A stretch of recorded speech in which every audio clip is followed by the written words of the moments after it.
సాక్షి channel మా మీద ఎంత అవాకులు చవాకులు పేర్చేయడానికి సిద్ధంగా ఉందంటే ఇప్పుడు దాకా ఏమి లేదు, టాపిక్ డైవర్ట్ చేయటం కోసం మాత్రమే ఈ పని చేసిందని చెప్పి మేమైతే దృఢంగా నమ్ముతున్నాం. ఈ వీళ్ళ మీద వచ్చిన లిక్కర్ కేసులు ఇవన్నీ కూడా ఏదో ఒకటి అమరావతి మీద ఇంతకు ముందు లాజిక్కే అన్నమాట. ఇది అమరావతి మీద ఏదో బురద పూస్తే ఆ బురద కడుక్కోవడానికి దానికే కేటాయిస్తారు టైము.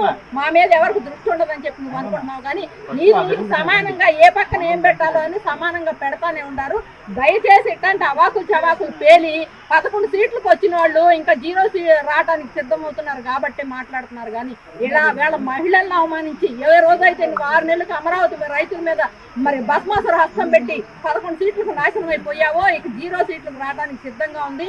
ఇంకా ఆ కేసీఆర్ మాట్లాడే మాటలు, మొన్న ఎవరో కాలర్ మాట్లాడుతుంటే కాలర్ మాట్లాడిన దాన్ని కట్ చేశాడు. నీకు దమ్ముంటే ఆ రోజు కూడా కాలర్ని పూర్తిగా మాట్లాడనీకపోయావా?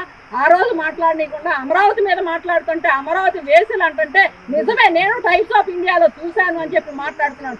సన్నాసేత నీ కొంపలోనే ఉండయ్యేమో వేశ్య గృహాలు, ఎయిడ్స్ రోగాలు అన్నీ ఉండుంటాయి. అదే నీ మనసులోకి వచ్చి అదే మాట మాట్లాడాలని నిన్న అక్కడ మీడియాలో ప్రేరేపించిందేమోనని చెప్పి మేము నమ్ముతున్నాము. దయచేసి వీళ్ళ కుటుంబాలు కూడా స్పందించి మరి మీ ఇంట్లో వాళ్ళు మీరు బుద్ధి చెప్పుకుంటారో లేకపోతే తీసుకొచ్చి జైల్లో పెట్టించి కొట్టుడు పడేటట్టు చేయమంటారో మీరే ఆలోచించి మీరే నిర్ణయం తీసుకోమని చెప్పి మాత్రం మేము మనవి చేస్తున్నాం. సాక్షి ఛానల్ మా మీద ఎంత అవాకులు చవాకులు పేర్చేయడానికి సిద్ధంగా ఉందంటే ఇప్పుడు దాకా ఏమి లేదు, టాపిక్ డైవర్ట్ చేయటం కోసం మాత్రమే ఈ పని చేసిందని చెప్పి మేమైతే దృఢంగా నమ్ముతున్నాం. ఈ వీళ్ళ మీద వచ్చిన లిక్కర్ కేసులు ఇవన్నీ కూడా ఏదో ఒకటి అమరావతి మీద ఇంతకు ముందు లాజిక్కే అన్నమాట. ఇది అమరావతి మీద ఏదో బురద పూస్తే ఆ బురద కడుక్కోవడానికి దానికే కేటాయిస్తారు టైము.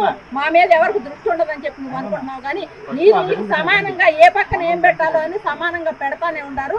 దయచేసి ఇట్లాంటి అవాకులు చవాకులు పేలి 11 సీట్లకు వచ్చిన వాళ్ళు ఇంకా 0 రావడానికి సిద్ధమవుతున్నారు కాబట్టి మాట్లాడుతున్నారు. కానీ ఇలా వీళ్ళ మహిళలను అవమానించి ఏ రోజైతే నువ్వు 6 నెలలకు అమరావతి రైతుల మీద మరి భస్మాసుర హస్తం పెట్టి 11 సీట్లకు నాశనం అయిపోయావో ఇక 0 సీట్లకు రావడానికి సిద్ధంగా ఉంది. ఇంకా ఆ కేసీఆర్ మాట్లాడే మాటలు, మొన్న ఎవరో కాలర్ మాట్లాడుతుంటే కాలర్ మాట్లాడిన దాన్ని కట్ చేశాడు. నీకు దమ్ముంటే ఆ రోజు కూడా కాలర్ని పూర్తిగా మాట్లాడనీకపోయావా? ఆ రోజు మాట్లాడనీయకుండా అమరావతి మీద మాట్లాడుతుంటే అమరావతి వేసులు అంటుంటే నిజమే, నేను టైమ్స్ ఆఫ్ ఇండియాలో చూశాను అని చెప్పి మాట్లాడుతున్నాను. సన్నాసేత నీ కొంపలోనే ఉండయ్యేమో వేశ్య గృహాలు, ఎయిడ్స్ రోగాలు అన్నీ ఉండుంటాయి. అదే నీ మనసులోకి వచ్చి అదే మాట మాట్లాడాలని నిన్న అక్కడ మీడియాలో ప్రేరేపించిందేమోనని చెప్పి మేము నమ్ముతున్నాము. దయచేసి వీళ్ళ కుటుంబాలు కూడా స్పందించి మరి మీ ఇంట్లో వాళ్ళు మీరు బుద్ధి చెప్పుకుంటారో లేకపోతే తీసుకొచ్చి జైల్లో పెట్టించి కొట్టుడు పడేటట్టు చేయమంటారో మీరే ఆలోచించి మీరే నిర్ణయం తీసుకోమని చెప్పి మాత్రం మేము మనవి చేస్తున్నాం. ప్రోగ్రాంలో కేసీఆర్ విత్ లైవ్ ప్రోగ్రాంలో ఒక జర్నలిస్ట్ అని చెప్పుకునేటటువంటి కృష్ణరాజు అనే వ్యక్తి అమరావతి గురించి చాలా దారుణంగా మాట్లాడుతున్నాడు. ఇది దేవతల రాజధాని కాదన్నాడు. చరిత్ర తెలుసా నీకు? చరిత్ర తెలియని నువ్వు జర్నలిస్ట్ ఎలా అయ్యావు? కావాలంటే పిల్లల పుస్తకాలు తీసుకొని చదువుకొని అప్పుడన్నా మాట్లాడడం నేర్చుకో. ఈ ఎదవకి నోటికి ఎంత వస్తే అంత మాట్లాడుతున్నాడు. ఇది దేవతల రాజధాని కాదని వేసీల రాజధాని. నువ్వు చూసావా? ఇది ఆంధ్రప్రదేశ్ మహిళల్ని చాలా వాళ్ళ యొక్క మనోభావాలు దెబ్బతినే విధంగా ఎంతో కించపరుస్తూ మాట్లాడినటువంటి మాటలు. దీన్ని మేము అమరావతి రైతులుగా తీవ్రంగా ఖండిస్తున్నాం. అదేవిధంగా అతను మాట్లాడిన మాటలు ఒక సాక్షి ఛానల్ యజమాని అయినటువంటి భారతీదేవి ఒక ఆడపుట్టుకు పుట్టి ఇంతవరకు దాని గురించి ఎలాంటి మాటలు మాట్లాడకపోగా దాని మీద ఎటువంటి చర్యలు తీసుకుపోగా ఎంతో సైలెంట్గా ఉన్నది చాలా బాధాకరమైనటువంటి విషయం. ఒకప్పుడు ఆమె తీవ్రమైనటువంటి సోషల్ మీడియాలో అభ్యంతరకరమైన పోస్టులు వస్తే ముందుగా స్పందించి ఒక మహిళ సాటి పాటి మహిళల పట్ల ఎలాంటి వ్యాఖ్యలు అనేది ఎవరు చేయకూడదని ముందుగా స్పందించాం. మరి అలాంటిది ఈరోజు కామ్గా ఉందంటే ఏమనుకోవాలి? ఒక మహిళగా ఆమె ఏమన్నా చేయగలుగుతుందా? కాబట్టి దీనికి ఆమె ముందు 24 గంటల్లోగా అతన్ని చట్టపరంగా కృష్ణరాజు మీద చర్యలు తీసుకొని న్యాయస్థానం వారు తీవ్రంగా శిక్షించాలని కోరుకుంటున్నాం. అదేవిధంగా భారతీయ కూడా ముందు ఆంధ్రప్రదేశ్ రాష్ట్ర మహిళలందరికీ క్షమాపణ చెప్పాలి. ఆవిడ మీద కూడా కొమ్మినేని శ్రీనివాస్ మీద, కృష్ణరాజు మీద, సంస్థ యజమాని అయినటువంటి భారతీదేవి మీద కూడా కఠినమైనటువంటి చర్యలు తీసుకొని వారిని తీవ్రంగా శిక్షించాలని చెప్పి మేమంతా కూడా డిమాండ్ చేస్తున్నాము. ఎప్పుడైనా నోటిని అదుపులో పెట్టుకొని మాట్లాడాలి. ఏదో ఇష్టం వచ్చింది కదా అని చెప్పి వేసీల రాజధాని అని చెప్పేసి ఇక్కడ సెక్స్ వర్కర్లు ఎంతోమంది పనిచేస్తున్నారు. నువ్వు చూసొచ్చా? అసలు నువ్వు మాట్లాడిన మాటలో నీ పెళ్ళ, నీ తల్లి, నీ పిల్లలు కూడా ఉన్నారు. ముందు అది తెలుసుకొని సావరా ఎదవ. నిజంగా అసలు కడుపు మండిపోతుంది ఇలాంటి మాటలు మాట్లాడుతుంటే. అసలు అమ్మకి అయ్యికి పుట్టినోడు అయితే ఇలాంటి మాటలు వస్తే నీ నోటి వెంట అసలు భారతదేశంలో స్త్రీకి ఎంత ప్రాధాన్యత ఇస్తారు, ఎంతగా గౌరవిస్తారు. అలాంటిది అన్నీ మర్చిపోయి ఈ రకంగా మాట్లాడడం అనేది ఎవడో గడ్డి తినమన్నాడని చెప్పి నువ్వు గడ్డి తింటావా? కొంచెమన్నా మాట్లాడే ముందు ఆలోచించక్కర్లేదా? దీన్ని మేము చాలా తీవ్రంగా ఖండిస్తున్నాం. ముందు అసలు వెంటనే వెంటనే వచ్చి క్షమాపణ చెప్పాలి. అమరావతి రైతులుగా మాకందరికీ క్షమాపణ చెప్పాలి. వెంటనే మేము ఇక్కడ ఇచ్చినటువంటి పోలీస్ స్టేషన్లో కంప్లైంట్ ఇచ్చినందుకు పోలీసు వారు కూడా చట్టపరంగా శిక్షించి వెంటనే న్యాయస్థానానికి వారికి అప్పచెప్పి తనను తీవ్రంగా శిక్షించాలని మేమంతా డిమాండ్ చేస్తున్నాం. ముఖ్యమంత్రి నారా చంద్రబాబు నాయుడు గారు, ఉప ముఖ్యమంత్రి పవన్ కళ్యాణ్ గారు ఒక సందర్భోచితంగా అమరావతి రాజధాని, గతంలో అమరావతి అంటే దేవతల రాజధాని, అదేవిధంగా వీళ్ళు భూములు ఇచ్చి ఇక్కడ కూడా ఒక దేవతల రాజధానిగా మనం తయారు చేద్దామనేటువంటి క్రమంలో చెప్పినటువంటి మాటలని ఉటంకిస్తూ సాక్షి ఛానల్లో ఒక వ్యంగ్యంగా మీరు ఒక డిబేట్ నిర్వహిస్తే ఆ డిబేటులో మతంతో కొట్టాడేటువంటి, అంటే అమరావతి అంటేనే అసహించుకునేటువంటి ఒక దుర్మార్గులైనటువంటి నోటికి మహిళల్ని పూజించే పరమ పవిత్ర దేవతలుగా పూజించే ఈ భారతదేశ గడ్డ మీద అటువంటి వారిని కించపరుస్తూ నిజంగా నువ్వు మాట్లాడినటువంటి మాటలు సభ్య సమాజం సిగ్గుతో తల వంచుకునే విధంగా, అదేవిధంగా జర్నలిస్టులు నిజంగా నిన్ను చూసి జర్నలిస్టులు అసహించుకుంటున్నారు.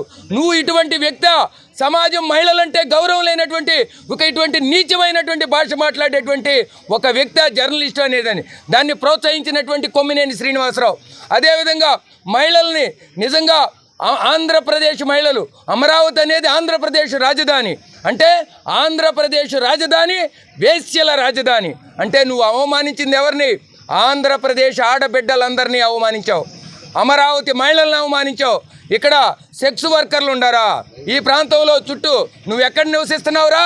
నువ్వు నివసించే ప్రాంతం అమరావతి రాజధాని పరిసర ప్రాంతం కాదా? అదేవిధంగా ఏదైతే సాక్షి యాజమాన్యం నివసిస్తున్నటువంటి ప్రాంతం అమరావతి రాజధాని పరిసర ప్రాంతం కాదా? అంటే అమరావతి రాజధాని పరిసర ప్రాంతాల్లో సెక్స్ వర్కర్లు ఎక్కువ ఉండారా? ఎయిడ్స్ ఎక్కువ ఉందా? ఎయిడ్స్కి సేవ చేయడానికి 150 స్వచ్ఛంద సేవా సంస్థలు ఇక్కడ పనిచేస్తున్నాయా? దుర్మార్గులారా, మీరు కండ కావరంతో మీ ఇష్టం వచ్చినట్టు మీకు మాట్లాడితే కనీసం మిమ్మల్ని కన్న తల్లి నువ్వు మాట్లాడిన మాటలను చూసి చల్లతో సిగ్గుతో తల వంచుకుంటుంది. నిన్ను చేసుకున్నటువంటి భార్య నువ్వు మాట్లాడినటువంటి మాటలతో సిగ్గుతో తల వంచుకుంటుంది. కనీసం దీన్ని ప్రసారం చేసినటువంటి సాక్షి యాజమాన్యం అధినేత అయినటువంటి భారతిరెడ్డి గారు ఒక మహిళ, మరి అటువంటి మహిళ మీద అసభ్యకరమైన కామెంట్లు చేస్తే మొట్టమొదటగా స్పందించింది అమరావతి మహిళలు, దాన్ని ఖండించింది అమరావతి మహిళలు. నువ్వు ఈరోజు నీ ఛానల్లో ప్రసారం అయ్యి మేము చూస్తూ ఉన్నాం, 24 గంటలైనా భారతిరెడ్డి గారు స్పందిస్తారా లేదా అని. మీకు మహిళలంటే చిన్న చూపు. ఏదైతే జగన్మోహన్ రెడ్డి గారు చేశారో అదేవిధంగా భారతిరెడ్డి గారు కూడా ఆంధ్రప్రదేశ్ మహిళల్ని నిత్యం అవమానపరచడమే లక్ష్యంగా పెట్టుకున్నారు, ముఖ్యంగా అమరావతి మహిళల్ని. మీరు గనక 24 గంటల్లో క్షమాపణ చెప్పకపోతే, అదేవిధంగా కండ కావరంతో కామాంధుల్లాగా జర్నలిస్టు రూపంలో తిరుగుతున్నటువంటి కృష్ణరాజు, అదేవిధంగా కొమ్మినేని శ్రీనివాసరావుని వెంటనే అరెస్టు చేయకపోతే కనుక ఇది 24 గంటల సమయం ఇస్తున్నాం. 24 గంటల్లో కనుక ప్రభుత్వం స్పందించకపోతే తీవ్రమైనటువంటి ఉద్యమాన్ని మారుస్తాం. మాకు ఉద్యమం కొత్త ఏం కాదు, 1631 రోజులు ఉద్యమం చేశాం. మా మహిళల్ని కించపరిచేటువంటి దుర్మార్గులకి శిక్ష పడేదాకా మేము నిరాహార దీక్షలతో ఈ ఉద్యమాన్ని ఉధృత రూపంలో 24 గంటలు సమయం ఇస్తున్నాం. 24 గంటల్లో స్పందించకపోతే ఉధృత రూపం దాలుస్తుందని హెచ్చరిస్తూ ఉన్నాం.